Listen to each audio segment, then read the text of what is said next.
Ang pangalan ni Lino. Kwento ni Teacher Teth. Isang umaga, sa silid-aralan ng kindergarten, masayang pumasok si Lino.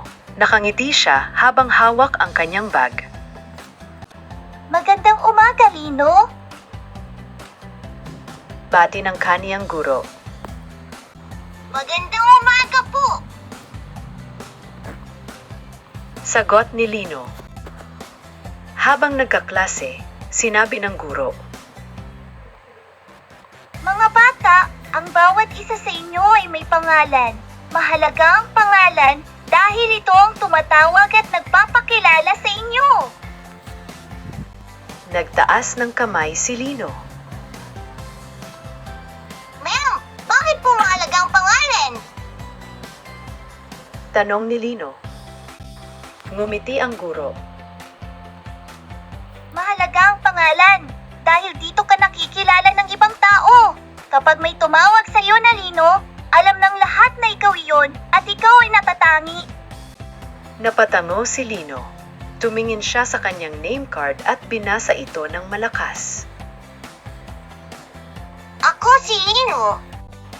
Masaya ang pakiramdam ni Lino. Mahalaga talaga ang pangalan ko. Ang sabi niya. Mula noon lagi nang ipinagmamalaki ni Lino ang kanyang pangalan at masaya niya itong binabanggit sa kaklase at sa bahay. Narito ang mga katanungan para sa ating kwento. Bakit mahalaga ang pangalan?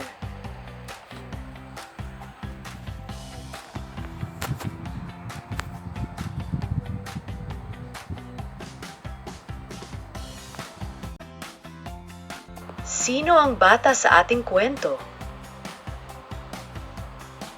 Ano ang naramdaman ni Lino sa sinabi ng kaniyang guro tungkol sa kaniyang pangalan? Ano ang ginawa niya sa name card? Hanapin sa kwento kung saan nakangiti si Lino at ituro ito.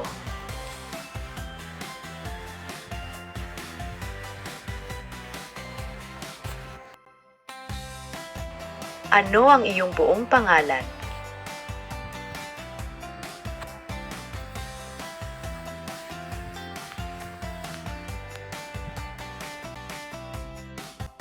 Ano ang iyong palayaw?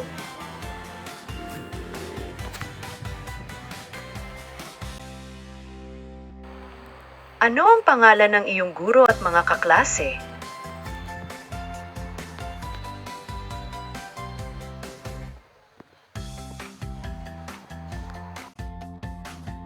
Tandaan, ang iyong pangalan ay ang iyong unang regalo mula sa iyong mga magulang. Alagaan mo ito at dapat mong ipagmalaki dahil ikaw ay natatangi